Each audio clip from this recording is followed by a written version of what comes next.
ഇത് മഞ്ഞപ്പുറം മാസ് മോട്ടോഴ്സിൽ നിന്നാണ്, നമ്മുടെ ഹീറോ ഹോണ്ടയുടെ സ്പ്ലെൻഡർ വണ്ടി. അപ്പോൾ അതിൻ്റെ ബാക്ക് ബ്രേക്ക് നമുക്ക് തീരെ കുറവായിരുന്നു. അതേപോലെ തന്നെ ചെയിൻ അത്യാവശ്യം ചെറിയൊരു അടിയൊക്കെ കാണിക്കേണ്ടായിരുന്നു. അപ്പോൾ അതിനൊക്കെ വേണ്ടിയിട്ട് കയറ്റിയാണ്. അപ്പോൾ നിലവിൽ ബ്രേക്ക് ലൈൻഡർ നമുക്ക് കിടക്കണ ലൈൻഡർ അത്യാവശ്യം തീർന്നിട്ടുണ്ട്. അപ്പോൾ വേറെ ഒരെണ്ണം പാർട്ടി കൊണ്ടുവന്നാണ്. പക്ഷെ അത് നമുക്ക് സൂട്ടബിൾ ആവില്ല. ഞാൻ നോക്കിയത് കാരണം എന്താ വെച്ച് കഴിഞ്ഞാൽ ഇതിനേക്കാളും കൂടുതൽ ഉണ്ട്. കാരണം ഇതിനോട് ഏകദേശം വലിയ വ്യത്യാസമൊന്നുമില്ല. ഇത് തന്നെയാണ് എൻ്റെ കണ്ടീഷൻ. അപ്പോൾ ഈ ലൈൻഡർ ഇട്ടാലും ഇതെനിക്ക് പ്രാവശ്യം കണ്ടിട്ട് അയച്ചു വെച്ചാണ്. കമ്പനിയായിട്ടൊന്നുമല്ല, ഇത് കുറഞ്ഞ ബ്രാൻഡാണ്.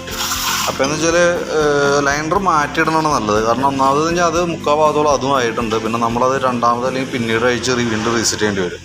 അപ്പോൾ ആ നേരം കൊണ്ട് ലൈൻഡർ ഒറിജിനലാണ് ലൈൻഡർ മാറ്റിയിട്ട് കഴിഞ്ഞാൽ അത്രയും പ്രോബ്ലം കൊണ്ട് തീരും. പിന്നെ അതേപോലെ തന്നെ ഈ വീലിൽ റബ്ബറുകളൊക്കെ ഒന്ന് ഓവലായി പോയിട്ടുണ്ട്. ചെയിനിൻ്റെ കംപ്ലയിൻറ്റ് പറഞ്ഞിട്ടുണ്ടായിരുന്നു. പക്ഷേ ചെയിൻ കയറ്റി നമ്മൾ ചെക്ക് ചെയ്ത് നോക്കുമ്പോണ്ടല്ലോ ഒരല്പം വലിച്ചിലുണ്ട്. അത് ഓക്കെയാണ്. കാരണം ഈ ബാക്ക് സൈഡൊക്കെ ചെറിയൊരു ഗ്യാപ്പൊക്കെ വന്നിട്ടുണ്ട്. അപ്പോൾ അത് വേണമെങ്കിൽ നമുക്ക് ചെയിന് ഒന്ന് ഗ്രീസ് ചെയ്തിടാം. ടൈറ്റ് ചെയ്തിട്ടൊന്ന് ഗ്രീസ് ചെയ്യാവുന്നതേ ഉള്ളൂ. ഇനി അതല്ല അത്യാവശ്യം നല്ല രീതിയിൽ ഓട്ടം ഉണ്ടെങ്കിൽ ചെയിൻ സ്പോക്കറ്റ് മാറ്റി കളയാനാണ് നല്ലത്. കാരണം ഞാൻ ചെയിൻ വലിഞ്ഞിട്ടുണ്ട്. അതിൻ്റേതായിട്ടുള്ള ഒരു പ്രോബ്ലം നമ്മളിപ്പോൾ സെറ്റ് ചെയ്താലും ചെയിൻ ഗ്രീസ് ചെയ്താലും ചെറിയൊരു സൗണ്ട് ഉണ്ടാവും. അത് നമുക്ക് ഇവിടെ നോർമൽ ഓടിച്ചുകൊണ്ട് നടക്കാൻ അത് മതിയെന്നുണ്ടെങ്കിൽ വേറെ പ്രശ്നമില്ല. അതല്ലെങ്കിൽ നമ്മൾ ചെയിൻ സ്പോക്കറ്റ് മാറ്റി പുതിയ സ്പോക്കറ്റ് ഇടേണ്ടി വരും കേട്ടോ. പിന്നെയെന്ന് പറഞ്ഞാൽ അത് ഈ പ്ലഗ് റബ്ബർ ഇവിടെ ഈ സ്പോക്കറിൻ്റെ സൈഡിൽ ഇവിടെ ഒരു ചെറിയ ഓയിൽ ലീക്ക് തുടങ്ങിയിട്ടുണ്ട്.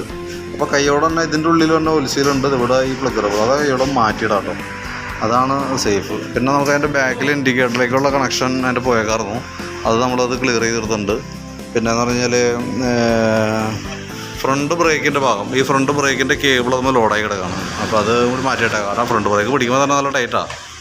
അപ്പോൾ അതൊന്ന് റെഡിയാക്കി ഇട്ടിച്ചാന്നുണ്ടെങ്കിൽ ഫ്രണ്ട് ബ്രേക്ക് ആയത് നമ്മൾ ചാടി കയറി ലോക്കാവാനൊക്കെ സാധ്യത കൂടുതലാണ്. അപ്പോൾ അത് കൈയോടെ മാറ്റിയിടാം. പിന്നെ ഈ ഹാൻഡിലിൻ്റെ ഈ കവറുണ്ടോ, ഈ വൈസർ ഇതൊക്കെ പൊട്ടിയിരിക്കുന്നുണ്ട്. അതേപോലെ മൺകാട് പൊട്ടിയിട്ട് ടേപ്പൊക്കെ ഒട്ടിച്ച് വെച്ചാൽ ഇതെന്തെങ്കിലും ചെയ്യണമെന്ന് പറഞ്ഞാൽ നമുക്ക് മാറ്റിയിടാൻ. ഇപ്പോൾ ഈ അസംബ്ലി മാറ്റിയാൽ മതി. ഹെഡ്ലൈറ്റിൻ്റെ പൊസിഷനിൽ ചെറിയ വേരിയേഷൻ വന്നിട്ടുണ്ട്. അത് നമുക്ക് ലെവൽ ചെയ്തേക്കാവുന്നുള്ളൂ. ലെവൽ ചെയ്തിട്ട് വൈസർ മാറ്റിയിട്ട് ഞാൻ റെഡി ആയിക്കോളും. അതേപോലെ മൺകാടിൻ്റെ സോ അതെന്തെങ്കിലും ചെയ്യണമെങ്കിൽ നോക്കിയിട്ട് പറയണം കേട്ടോ. അത് നമ്മുടെ അടുത്ത് കംപ്ലൈൻ്റ് ആയിട്ട് പറഞ്ഞിട്ടില്ല. ഞാൻ കണ്ടപ്പോൾ അത് ഇൻഫോം ചെയ്തെന്നുള്ളൂ കേട്ടോ. അപ്പോൾ നോക്കിയിട്ട് അതിൻ്റെ ഒരു വീഡിയോ ഒന്ന് കണ്ടിട്ട് റിപ്ലൈ ഇടാം. അപ്പോൾ അതനുസരിച്ച് ഞാൻ ഒരു എസ്റ്റിമേറ്റ് റെഡി ആക്കിയിട്ട് പറയാം. ചെയിൻ എങ്ങനെ ചെയ്യണമെന്ന് ദിവസം നോക്കിയിട്ട് പറയും. കാരണം ചെയിൻ ഇപ്പോൾ ലോക്കലൊക്കെ ഓട്ടമുള്ളെങ്കിൽ നമുക്ക് അത് തൽക്കാലം വേണമെങ്കിൽ അഡ്ജസ്റ്റ് ചെയ്ത് ഗ്രീസ് ചെയ്തെടുക്കാം. എന്നാലും ചെറിയൊരു അടിയൊക്കെ ഉണ്ടാവും കേട്ടോ. ചെറിയൊരു ലൂസ് ഉണ്ടാവും. നോക്കിയിട്ട് എന്തെങ്കിലും പറയും.